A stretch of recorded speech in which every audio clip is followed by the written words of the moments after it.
আজকে এসএস স্ক্যামের সম্বন্ধে বলবো। দেখো, লাস্ট দুটো ভিডিও তোমরা খুব লাইক দিয়েছো, মনটা খুব ভালো লাগলো। তোমাদের মনের কথা আমি বুঝতে পারছি। প্রায় 4% উপর লাইক আছে। খুবই আনন্দ পেয়েছি আমি যে তোমাদের মনের কথা আমি বুঝতে পেরেছি এবং বলছি। আর আজকে এসএস স্ক্যাম সম্বন্ধে বলছি। আর টাইব্রেকার রুলসটা তো তোমরা দেখেছই যে কিভাবে কি বলেছি। একটা পয়েন্ট বলতে ভুলে গেছিলাম। দেখো, দুজনের যদি টাই হয়, একজন যদি বেঙ্গলের হয়, একটা যদি আসামের হয়, তাহলে আগে পরে কাকে কে দেবে সেটা কোনো মানে থাকে না। তাহলে তার নিজের রাজ্যেই তার ভর্তি হতে হবে। এই পয়েন্টটা বলতে ভুলে গেছিলাম। যাই হোক, এবার এসএস স্ক্যাম সম্বন্ধে আসছি। এবার কিছু ছোট ছোট কথা আছে, সেগুলো তোমাদের বলে নিই। যে তোমরা অনেকেই আমাকে বলছো কাট আপ হিসাবে তোমরা এগুলো ধরে নিচ্ছ, কিন্তু পরবর্তী ক্ষেত্রে তোমরা মনে করবে যে এটাই আমি কাট আপ দিয়েছি। কিন্তু ওর সঙ্গে যে আমি বলেছিলাম যে আরও 30টি নম্বর যোগ করে নেবে, 10টা পরীক্ষার অ্যাভারেজটাকে নেবে, এগুলো তোমরা কিন্তু ভাবছো না।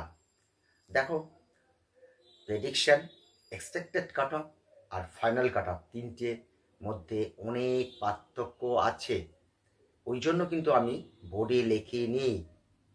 যখন আমি বোর্ডে লিখবো সেটাই হলো ফাইনাল কাট অফ। এবং অনেকেরই মত হচ্ছে না আমি যা বলছি, সেটা তাদের ব্যাপার, তারা সেটা ভাবতে পারে। আর আমি এগুলো প্রেডিকশান করছি, মানে একদম প্রাথমিক স্টেজে রয়েছে, কেন অনেকগুলোই তথ্য আসেনি। সেগুলো এখনও না আসলে ফাইনাল কাট অফ বা আগে তো এক্সপেক্টেড কাট অফ দিই, তারপর তো ফাইনাল কাট অফ আসবে।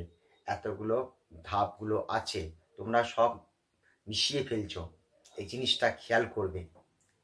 যাই হোক, আজকে এসএস স্ক্যাম সম্বন্ধে যখন বলছি, তখন মাত্র ৭৯ দিন পরীক্ষাটা বাকি আছে। তোমরা লড়াইটা চালাও, হাতে কিন্তু আর সময়টা নেই। কাট অফ জানলে হবে না।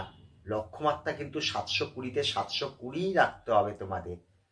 তাহলে ওখান থেকে কমে হয়তো তোমার লক্ষ্যস্থানে পৌঁছবে। আর কাট অফ কথার মানে শেষ যে ব্যক্তিটা ভর্তি হবে যে কলেজে, সেটা হলো কাট অফ হয় কলেজ ওয়াইজ। আর যদি রাজ্যের যদি হয় সেটা হয় কাট অফ।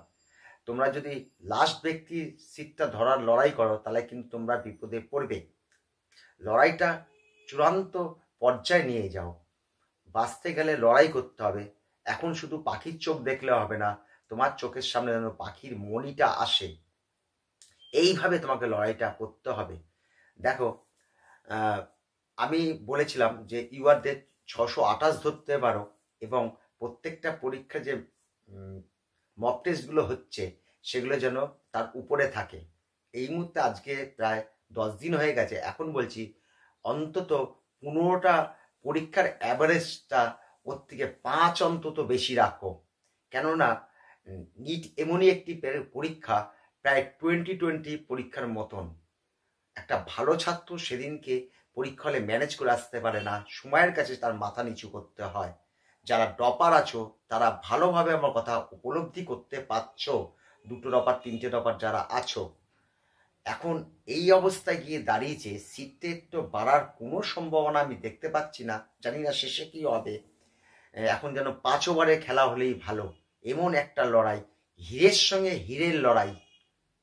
দেখো, লড়াইটা কিন্তু সেমন কঠিন নয়, কিন্তু তুমি যদি আগে হেরে বসে থাকো তাহলে তোমার লড়াইটা কঠিন হয়ে যাবে। আমি কিন্তু যে এসএস স্ক্যাম কাট অফটা দিচ্ছি সেটা কিন্তু প্রেডিকশন করছি। প্রেডিকশনের আমি কাট অফটা দিচ্ছি, তারপরে আসবে এক্সপেক্টেড কাট অফ, তারপর আসবে ফাইনাল কাট অফ। আচ্ছা, আসো বলছি।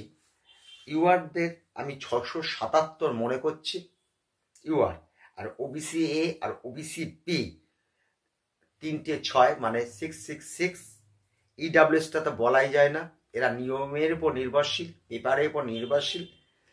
এদের তো প্রেডিকশনও করা যায় না, আর তোমরা এটা ফাইনাল ধরে নিচ্ছ। যাই হোক, 655 ধরো, এসসি 628, এসটি 460। এইটা মোটামুটি তোমরা ধরে নিতে পারো। আর সেমন কিছু বলার নেই। কালকে রবিবার, কালকে একটা গুরুত্বপূর্ণ ভিডিও তোমাদের দেবো, তা দেখে নিও। এইটুকুনি বলে শেষ করলাম। যদি ভালো লাগে লাইক দিও।